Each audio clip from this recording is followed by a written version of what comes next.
शानदार, जबरदस्त, खूप हायस्ट असा TRP असून सुद्धा मेकर्सने बिग बॉस मराठी सीझन 5 बंद करण्याचा जो काही निर्णय घेतलाय, आता हा निर्णय का घेतला हे आपल्या सगळ्यांनाच माहिती आहे, परंतु मेकर्सच्या या निर्णयामुळे घरातील सदस्यांचे धाबे मात्र चांगलेच दणाणलेत. कारण 2 आठवड्यावरतीच फायनल आलेले आहे आणि त्यांना स्ट्रॅटेजी करायला सुद्धा वेळ मिळाला नाही. या आठवड्यामध्ये, सेकंड लास्ट आठवड्यामध्ये सगळे सदस्य नॉमिनेट झालेत. त्यामुळे आता करायचं काय असा प्रश्न त्यांच्यासमोर पडला असेल. पण आता सगळे सदस्य नॉमिनेट झालेत. तर आता सगळे सदस्य नॉमिनेट झालेत. बघूया, आले आहेत ओपनिंग वोटिंग ट्रेंड. कोण आहे टॉपला, कोण आहे बॉटमला, कोण जाऊ शकतो या आठवड्यात बिग बॉस मराठीच्या घराबाहेर. तर मित्रांनो, ओपनिंग वोटिंग ट्रेंडमध्ये सगळ्यात बॉटमला म्हणजेच 8व्या क्रमांकावर आहे ती म्हणजे निकी तांबोळे. मित्रांनो, गेल्या वेळी पण जी काही इलेक्शन प्रक्रिया पार पडली याच्यामध्ये अरबाज पटेल आणि निकी तांबोळे हे 2 सदस्य बॉटमला होते. आणि निकीचा गेम पाहता एकंदरीत निकीला जास्त अशी वोटिंग होताना दिसत नाही. सध्या निकी ही बॉटमला म्हणजेच 8व्या क्रमांकावर आहे. नंबर 7ची गोष्ट करायची झाली तर इथे आहे वर्षाताई उसगावकर. मित्रांनो, वर्षाताईंचा गेम रिसेंटली हे जे काही आठवडे आहेत ना त्याच्यामध्ये खूप वेगळा दिसून आलेला आहे. इंडिव्हिज्युअल खेळण्याचा त्या प्रयत्न करतात, कधी ए टीममधून खेळण्याचा प्रयत्न करतात, परंतु त्यांचा हा जो काही गेम आहे ना हा काही लोकांना आवडतोय तर काही लोकांना अजिबात आवडताना दिसत नाही. आणि वर्षाताईंना जास्त अशी वोटिंग होताना दिसत नाही. त्या सध्या 7व्या क्रमांकावर आहे. नंबर 6ची गोष्ट करायची झाली तर इथे आहे जान्हवीबाई किल्लेकर.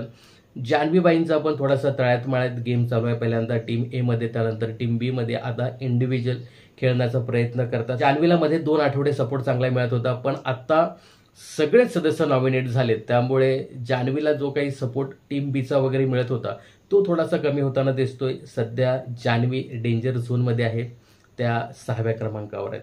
नंबर 5ची गोष्ट करायची झाली तर इथे आहेत प्याडीदादा पंढरीनाथ कांबळे. प्याडीदादाचा एक वेगळा गेम बिग बॉसच्या घरामध्ये दिसून येतोय.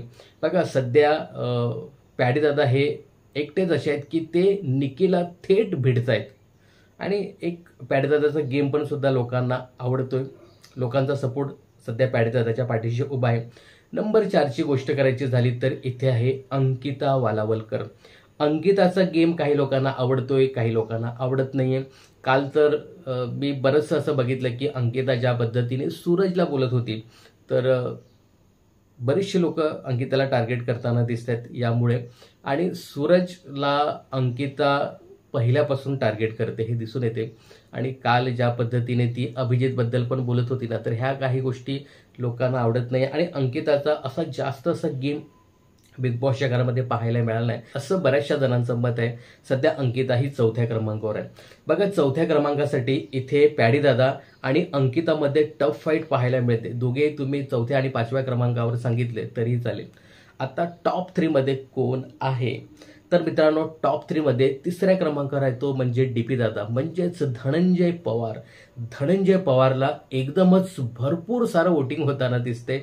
सध्या धनंजय दादा 3ऱ्या क्रमांकावर आहे. बघा, हे जे काही रिसेंटली आठवडे गेलेत ना तर याच्यामध्ये धनंजय दादाचं गेम असा उभारून आलाय आणि तो प्रत्यक्षपणे दिसतोय गेम. कधी इंडिव्हिज्युअल, कधी टीम बी मध्ये खेळण्याचा प्रयत्न करतायत, पण त्यांचा एक वैयक्तिक वेगळा असा इंडिव्हिज्युअल गेम सुद्धा दिसून येतोय. धनंजय दादाला सध्या लोकांचा, प्रेक्षकांचा चांगला सपोर्ट मिळतोय. धनंजय दादा सध्या वोटिंग ट्रेंडमध्ये 3ऱ्या क्रमांकावर आहे. नंबर 2 वरती आहे तो म्हणजे अभिजित दादा सावंत. अभिजितला सुद्धा खूप सारं वोटिंग होताना दिसतंय, तगडं वोटिंग होताना दिसतंय. आणि अभिजितचा एकंदरीत गेम पाहताना छान गेम आहे. दोन्ही टीममध्ये बॅलन्स ठेवण्याचा प्रयत्न करतो. एक बरेचसे लोक सांगतात की मास्टर माइंड गेम बिग बॉसच्या घरामध्ये तो खेळण्याचा प्रयत्न करतोय. आणि जसा बिग बॉसच्या घरामध्ये गेम पाहिजे तसा अभिजित सावंत खेळताना दिसतोय. त्यामुळे लोकांचाही सपोर्ट सध्या त्याला मिळताना दिसतोय. अभिजित सावंत हा या वोटिंग ट्रेंडमध्ये 2ऱ्या क्रमांकावर आहे. नंबर 1 वरती आहे तो म्हणजे सूरज चव्हाण. सूरज चव्हाणला बऱ्यापैकी वोटिंग होताना दिसते या वोटिंग ट्रेंडमध्ये. तो 1ल्या क्रमांकावर आहे. तर सूरज 1ल्या क्रमांकावर आहे. 2ऱ्या क्रमांकावर आहे अभिजित दादा सावंत. 3ऱ्या क्रमांकावर आहे DP म्हणजेच धनंजय पवार. 4थ्या क्रमांकावर आहे अंकिता. 5व्या क्रमांकावर आहे प्याडीदादा. 4थ्या आणि 5व्या क्रमांकासाठी ही मोठी लढाई पाहायला मिळते. यानंतर 6व्या क्रमांकावर आहे जान्हवी किल्लेकर. 7व्या क्रमांकावर आहे ताई. आणि अगदी बॉटमला आहे ती म्हणजे निकीबाई तांबोळे. आता बघा, या आठवड्यामध्ये डबल इलेक्शन होणारच आहे आणि ते कदाचित होऊ शकतं. तर कोण जाईल घराबाहेर? मित्रांनो, मला असं वाटतं की निकीला कदाचित मिडनाईटमध्ये वगैरे काढू शकतात, जरी बॉटमला असली तरी. आत्ता मला असं वाटतं की हे जे वोटिंग ट्रेंड आले ते याच्यामध्ये वर्षाताई आणि जान्हवी किल्लेकर या बॉटमला आहेत. तर या दोघींपैकी किंवा मग वर्षाताई किंवा पॅडी दादा या दोघांना या आठवड्यामध्ये काढू शकतात आणि नंतर मिडनाईट इलेक्शन होईल. त्याच्यामध्ये कदाचित निकी तांबोळी किंवा मग जान्हवी किल्लेकर या दोघींपैकी कुठल्या तरी एक सदस्याला हे लोक काढू शकतात आणि हे जे काही वरचे मी सांगितले ते कदाचित टॉप 5 मध्ये असतील असं माझं वैयक्तिक मत आहे. काय वाटतं तुम्हाला? तुमचे टॉप 5 सदस्य कोण आहेत आणि या एलिमिनेशन राऊंडमध्ये म्हणजे हे जे काही डबल इलेक्शन होईल याच्यामध्ये कुठले 2 सदस्य इवेक्ट होतील हे कमेंट्स करायला विसरू नका. आणि काय वाटतं या सीझनचा कोण विनर होऊ शकतो हे सुद्धा कमेंट्स करून नक्की सांगा. बिग बॉसच्या अशाच अपडेट जाणून घेण्यासाठी चॅनलला सबस्क्राईब आणि फॉलो करायला विसरू नका.